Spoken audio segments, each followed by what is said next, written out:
Desmistificar a economia. Entender seu significado político é de grande importância para os trabalhadores. E é por isso que o Portal Desacato apresenta Sala de Economia Política, com o economista José Álvaro Cardoso. Assista a seguir.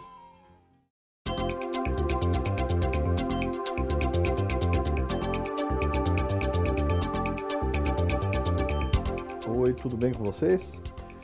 Discutir o tema da dívida pública é um imperativo para os brasileiros e trabalhadores em geral, em função do que a dívida significa em transferência de dinheiro para o setor financeiro e, portanto, do que ela significa em termos de desperdício de recursos que poderiam ser usados para saúde, educação, habitação e melhoria de vida do povo.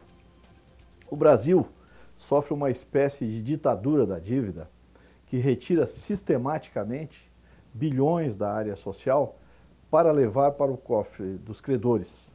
A dívida pública, em termos técnicos, é uma forma de complementar o financiamento do Estado. Em princípio, não há nada de errado com o fato de um Estado, de um país ou de um município se endividar, porque o que está acima de tudo é o atendimento do interesse público. Se o Estado não arrecada o suficiente, em princípio, ele pode se endividar para o ingresso de recursos para financiar todo o conjunto de obrigações que tem. Teoricamente, a dívida é isso, é para complementar os recursos necessários para o Estado cumprir com as suas obrigações. É importante a gente levar em conta que a dívida em si não é nem um bem, nem um mal.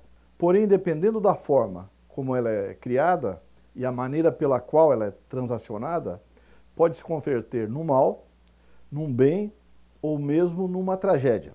O grande problema é quando a dívida representa a drenagem dos recursos públicos, constituindo o que se chama de sistema da dívida. Esse sistema da dívida existe no Brasil, em vários países da América Latina e atualmente ele é mais grave na Europa, que hoje é o continente mais atingido pela crise mundial. O sistema da dívida é um mecanismo de desvio de recursos públicos em direção ao sistema financeiro, como se fosse uma exigência da economia e como se tivesse escrito nas estrelas. Esse sistema é ao mesmo tempo financeiro, cultural, político e social. Por exemplo, a política de superávit primário existente no Brasil hoje visa fazer poupança para pagar os credores da dívida e retira da saúde e educação para pagar aos banqueiros. Portanto, é prejudicial ao povo e ao país de uma forma geral. No entanto, o senso comum é de que o país tem que ter superávit primário, senão enfrentará graves problemas nas contas públicas. Esse é o senso comum. Assim como o brasileiro comum considera que a Petrobras é um antro de corrupção e ineficiência, que é exatamente o contrário do que acontece na vida real, ele também acha que o país não sobrevive sem realizar superávit primário. O problema do endividamento se agravou com a crise de 2008, pois uma das saídas, entre aspas, para a crise no mundo todo, mas talvez com mais profundidade na Europa, foi o endividamento dos estados nacionais. O Estado assumiu a dívida dos bancos e empresas quebradas por especulação. Esta foi a saída, de novo entre aspas, que encontraram para a crise mundial. Ou seja, a crise, apesar de ter sido causada pelas especulações do setor financeiro privado, os seus prejuízos foram socializados para a população como um todo. Daqui a um minuto a gente retorna para aprofundar e discutir melhor esse assunto. Até já.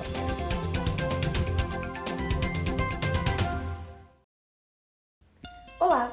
O Sindicato dos Trabalhadores em Saúde e Previdência do Serviço Público Federal no estado de Santa Catarina apresenta Saúde é Tudo. Toda terça-feira, às 21 horas, esperamos você para o lançamento de um novo episódio. Venha com a gente!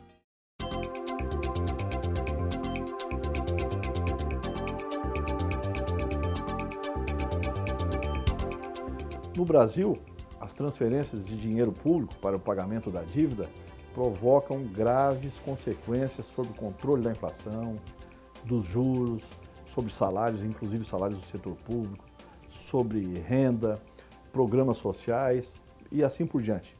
Um exemplo, em 2015, os gastos com o pessoal no governo federal devem somar o equivalente a 4,1%, 4,2% do PIB. Os gastos com a dívida, por sua vez, chegarão, ao que tudo indica, a simplesmente 9% do PIB brasileiro. Como se sabe, as dívidas públicas nunca são um fenômeno isolado, mas parte de um sistema com dimensões políticas, econômicas, legais, culturais. É por isso que, numa auditoria da dívida, por exemplo, é fundamental descobrir a quem o sistema da dívida beneficia. O endividamento serve ao povo ou a um grupo de privilegiados do país? E outra coisa fundamental é saber quem sustenta isso. Exemplo de que existe um sistema de dívida no país é que quando reduz o superávit primário, há uma indignação geral da grande mídia, TV, etc. Mas ainda morrem diariamente crianças de fome no país e quase não se fala sobre isso.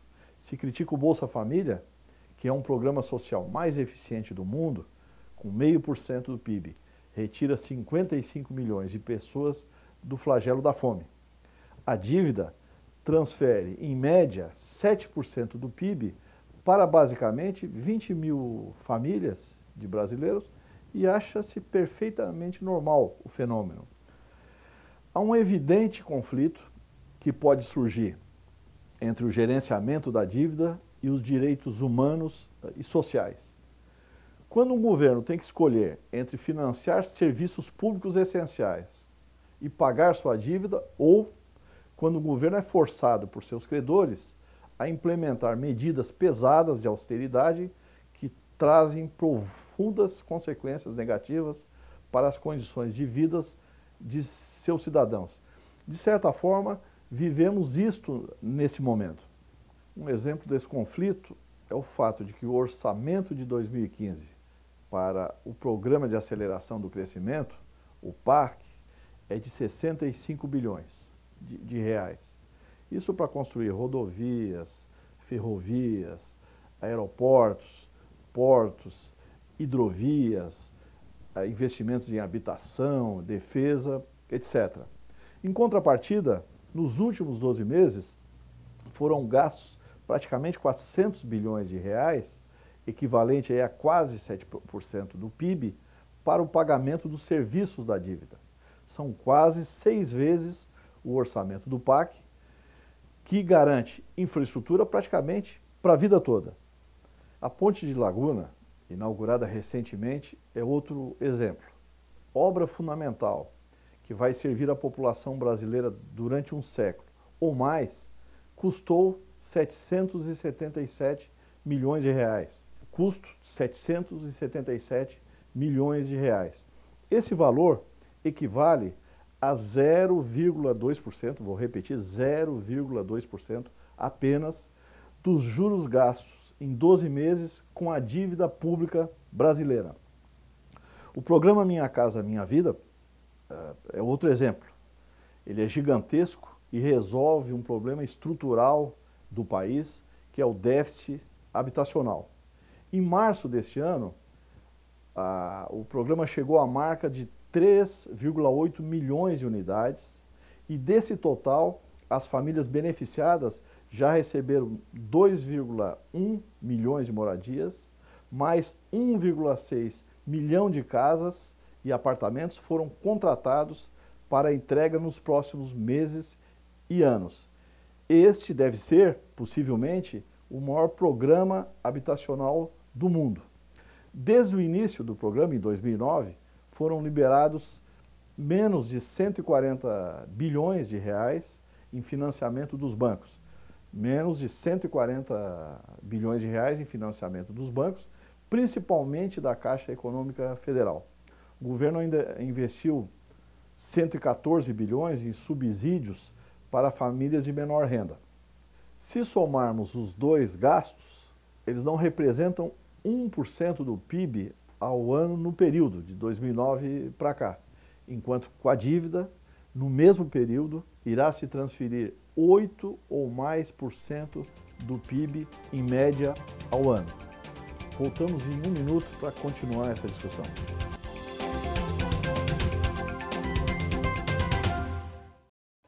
Faz 8 anos que o Portal Desacato chega todos os dias até você com a outra informação. Uma visão diferente sobre o mundo real, aquele que nos pertence como pessoas e como classe trabalhadora.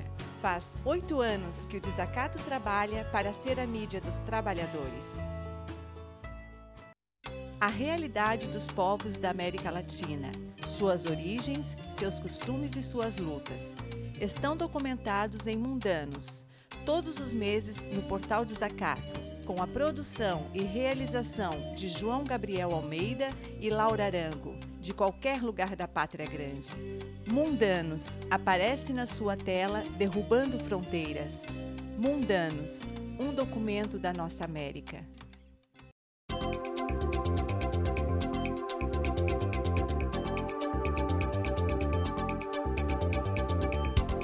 Podemos verificar hoje que o Brasil vive uma espécie de ditadura da dívida pública.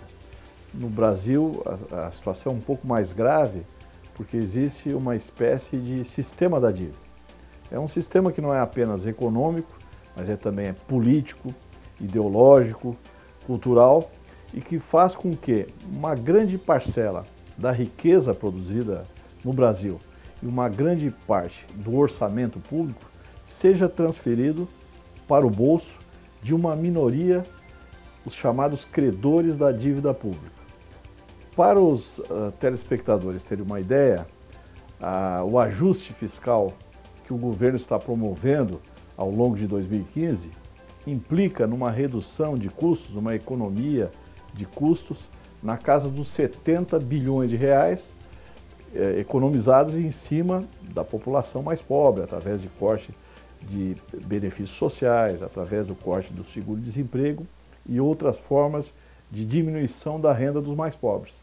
Por outro lado, a dívida pública, nos últimos 12 meses, como vimos, compromete simplesmente 400 bilhões de reais de dinheiro público, que é carreado para o bolso de uma minoria.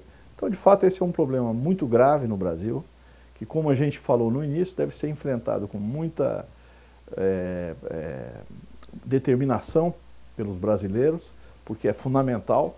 Este, obviamente, não é um problema que se limite ao Brasil, é um problema que atinge vários outros países, especialmente aqui na América Latina. E nos próximos capítulos da Sala de Economia Política, voltaremos a essa temática pela relevância que esse tema tem para o presente e para o futuro dos brasileiros. Até a próxima oportunidade, pessoal. Grande abraço.